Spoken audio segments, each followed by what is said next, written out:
Have you ever found yourself just staring at a blank page?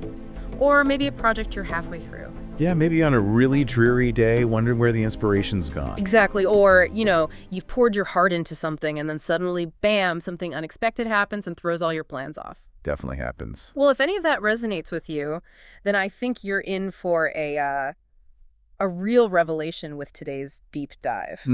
We're looking into this really compelling real-life story.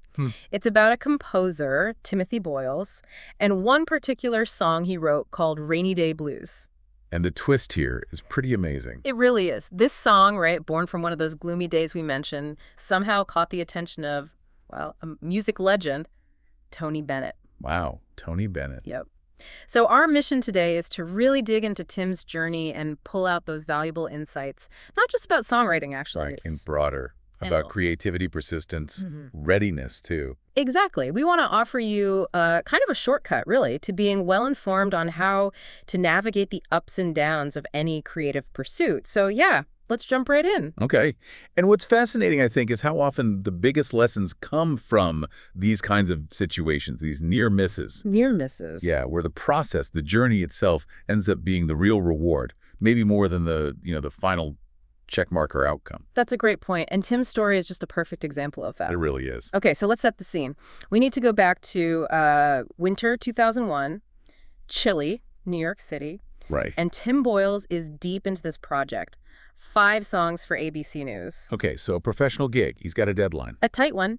He's racing to finish the last composition by the end of the month. But this one day, cold, rainy January day, inspiration nowhere to be found. The classic creative block, especially under pressure. Yeah. How do people usually deal with that? Well, that's the thing, isn't it? Many creators feel that massive pressure deadline looming. Yeah, it can be paralyzing. But what's really interesting here is how Tim responded. He didn't, wait for the weather to change or for some muse to just appear. He didn't let the gloom win, as we said earlier. Exactly. Despite the rain, the block, everything, he just sat down at his piano, his trusty piano. Okay. And he started playing.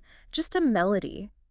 And that melody, it somehow captured the feeling of that exact gloomy day. So the feeling became the inspiration. Precisely. And that's how Rainy Day Blues was born. He got it done, produced it, sent it off, and by March 2001, it was on the air for ABC News. So mission accomplished. Initially, anyway. Or so he thought. Because what's really key here is how he used his immediate surroundings, right? That rainy day wasn't a barrier. No, he turned it into fuel. It's a great reminder, isn't it, that inspiration can be anywhere, even in something uninspiring, if you're open. Totally. And this is where the story takes that wild turn. Fast forward just 1 month, April 2001. Okay. Tim's actually out of town. He gets his urgent message. His wife relays it from the answering machine back at his studio. Uh-oh. Urgent message usually means something big. Big is an understatement. Yeah. The voice on the machine. A woman named Monica from Frank Military's office at Warner Chappell Music in New York. Warner Chappell, huge publisher. Huge. And Monica says they're looking for a song for Tony Bennett. Yay. Yes way. And the song they're interested in, Rainy Day Blues by Timothy Boyles. Wow. Wow. That call must have been absolutely surreal for him. Can you imagine? What do you think that does to a composer? Well, I mean, it's hard to really overstate how rare that is, a publisher seeking you out. Instead of the other way around. Exactly. It almost never happens. So for Tim, that wasn't just a phone call. It was this massive validation. He said his creative heart soared. I bet it did. His work wasn't just heard, it resonated at the highest level. It's the dream scenario, isn't it? It really is. So, okay, the next few months, Tim is all in. He's working hard on the song. So many different versions. Yeah, different versions. The basic music notation and chords. Right, the blueprint of the song. Yeah, exactly. Lyrics, ideas for arrangements, sending it all to Monica at Warner Chappell. But the competition was, well, intense. I can imagine. For a Tony Bennett album. Get this. Tony Bennett was considering Rainy Day Blues for his new 12-song album. Okay. Out of 120 submissions. 120. Wow, that really puts it in perspective. The sheer volume. Right. So just being in the running among that many, it's already a huge win for the song's quality and Tim's skill. Absolutely. A testament to his craft. And he did make it further.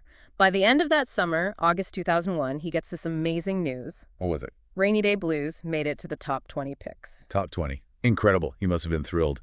So close. So incredibly close. Right. Having his song on a Tony Bennett album was right there, almost within reach. But I sense a but coming. Yeah. But then the unforeseen happened. Something no one could predict. September 11th. September 11th, 2001. Those tragic events brought everything, including this project, to just an abrupt halt. The whole world paused. Music projects, everything. It's such a stark reminder, isn't it? How these huge external events, global shifts, can just completely derail even the most promising creative paths. Yeah, it really underscores the fragility sometimes. Success isn't just talent or hard work. Timing plays a huge role, circumstances you can't control. Exactly. And that became really clear when Tony Bennett, understandably, didn't release another album until 2003. 2 years later. Right. And by then, the world felt different. His new album was called Playing with My Friends. Duets. Ah, so a different theme entirely. Completely different theme. And Rainy Day Blues, great song that it was, just didn't fit that duet concept anymore. So ultimately it didn't make the cut. No, it didn't. But despite that, despite the song not ending up on the album, Tim expressed this deep gratitude just for the opportunity. That's a really healthy perspective. He said it reminded him of the, quote, unexpected paths our music journeys can take. It's a lesson in itself, right? The experience, the recognition. That can be just as valuable, sometimes more so, than the final outcome.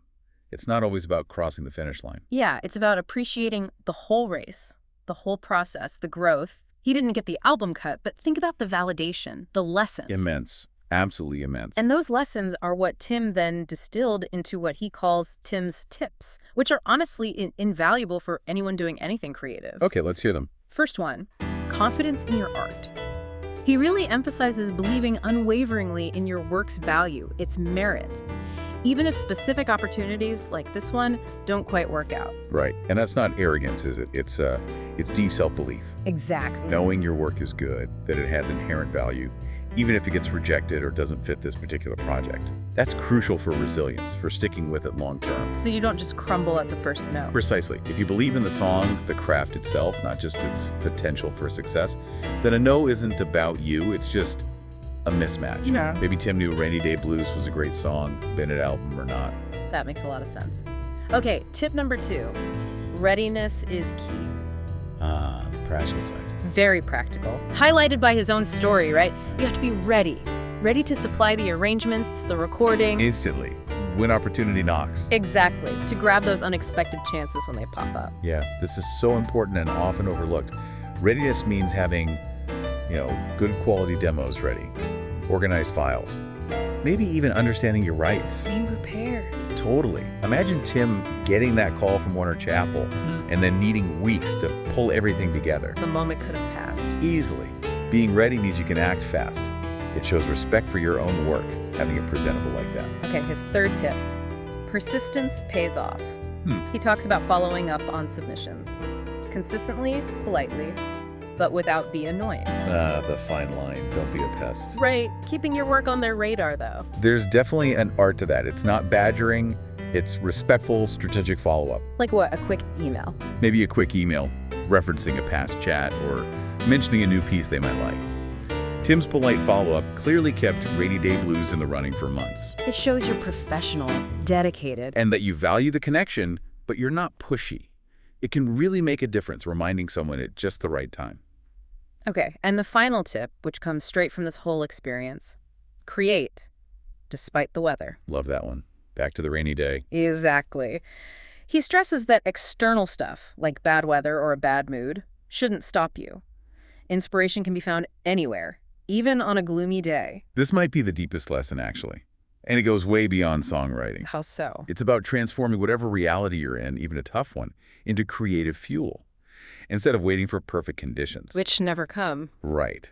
You look at what's there, the great sky, the mood, whatever, Right. and you ask, okay, how can this feed my work right now? Like Tim did. He took that dreary day and made it the essence of the song. Exactly. It turns adversity into a unique source. Yeah. It shows creativity isn't about escaping reality.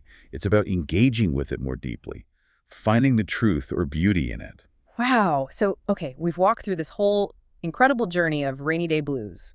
From, just a melody on a gloomy day. To nearly being recorded by Tony Bennett. An amazing arc. And the lessons Tim pulled from that near miss, they really show that the experience itself, outcome aside, gave him so much insight into creativity, into resilience. Yeah, the value was absolutely there, even without the album credit. And that really brings us to our final thought, something for you, the listener, to mull over. Okay. How might those seemingly unsuccessful detours in your own life, those metaphorical rainy days in your own projects or pursuits, The things that don't go according to plan. exactly, could they actually be the most fertile ground for unexpected growth, for learning, for future opportunities you can't even see yet?